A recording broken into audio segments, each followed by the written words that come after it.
Bonjour à tous et bienvenue dans cette vidéo où nous allons explorer deux des galaxies les plus célèbres de l'univers, le nuage de Magellan et la Voie lactée. Tout d'abord, nous allons nous aventurer dans le nuage de Magellan, une galaxie naine située à environ 200 000 années-lumière de la Terre.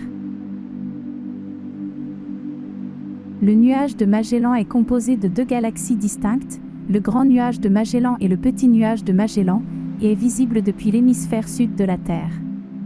Cette galaxie est très intéressante pour les astronomes car elle contient une grande quantité de gaz, ce qui la rend propice à la formation d'étoiles. En effet, le nuage de Magellan contient des régions de formation stellaire où des étoiles jeunes et massives sont en train de se former.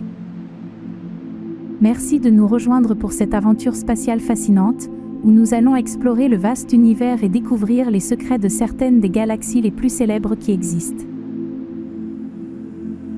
Le nuage de Magellan est constitué de deux galaxies naines irrégulières qui orbitent autour de notre galaxie, la Voie lactée. Elles ont été nommées d'après l'explorateur portugais Ferdinand Magellan, qui les a observées lors de son voyage autour du monde au début du XVIe siècle. Le grand nuage de Magellan, GNM, est la plus grande des deux galaxies, avec un diamètre d'environ 14 000 années-lumière, tandis que le petit nuage de Magellan, PNM, a un diamètre d'environ 7 000 années-lumière. Les deux galaxies sont visibles à l'œil nu dans l'hémisphère sud et ont été étudiées en détail par les astronomes depuis de nombreuses années. Ils ont découvert que les galaxies contiennent des étoiles de toutes les classes et de tous les âges, ainsi que des nuages de gaz et de poussière, des amas stellaires et des nébuleuses. Le nuage de Magellan est également connu pour être le lieu de naissance de nombreuses étoiles massives, qui ont une courte durée de vie et explosent en supernovas spectaculaires. Ces explosions libèrent des éléments lourds tels que le fer dans l'espace, qui sont ensuite utilisés pour former de nouvelles étoiles et des planètes.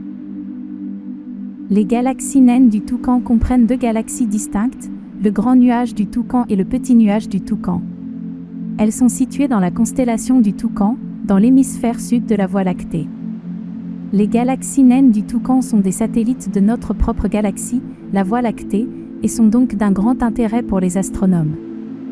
Le grand nuage du Toucan est la plus grande des deux galaxies naines, avec environ 30 milliards de masses solaires et une taille d'environ 14 000 années-lumière. Le petit nuage du Toucan, quant à lui, est beaucoup plus petit, avec seulement 3 milliards de masses solaires et une taille d'environ 7 000 années-lumière. Les galaxies naines du Toucan sont riches en étoiles, avec des centaines de millions d'étoiles dans le grand nuage du Toucan et des dizaines de millions d'étoiles dans le petit nuage du Toucan.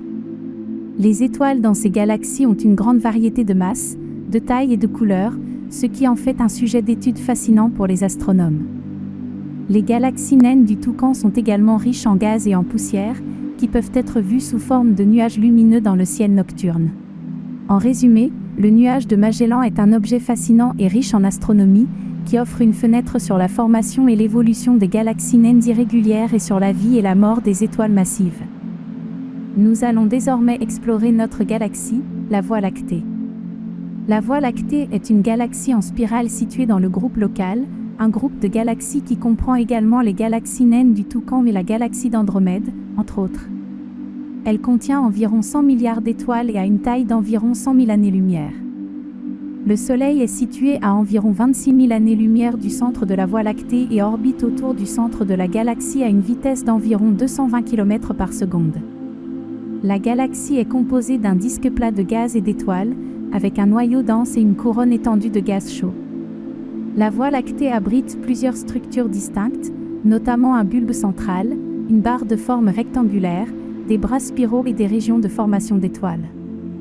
Les bras spiraux sont des régions de forte densité d'étoiles et de gaz, où de nombreuses étoiles sont en train de naître. Les régions de formation d'étoiles sont également des sites actifs de formation d'étoiles, où des nuages de gaz et de poussière s'effondrent sous l'effet de la gravité pour former de nouvelles étoiles. La Voie lactée est également entourée par un halo étendu de matière sombre, une substance mystérieuse qui ne peut pas être directement observée mais dont la présence peut être inférée à partir des effets gravitationnels qu'elle a sur les étoiles et le gaz dans la galaxie. La Voie lactée est un sujet d'étude important pour les astronomes, qui cherchent à en apprendre davantage sur la formation et l'évolution des galaxies.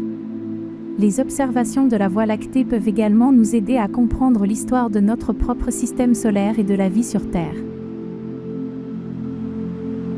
Si vous avez apprécié notre exploration et nos explications à propos du nuage de Magellan ainsi que de la Voie lactée, alors vous allez adorer notre prochaine vidéo. Nous allons plonger en profondeur dans la Voie lactée, en passant par toutes les planètes de notre système solaire, des vastes plaines de Mars à la tempête permanente de Jupiter. Mais notre voyage ne s'arrête pas là. Nous allons également explorer les régions les plus sombres et les plus mystérieuses de notre galaxie, des trous noirs supermassifs aux étoiles à neutrons. Alors, préparez-vous pour un voyage fascinant à travers notre galaxie et au-delà.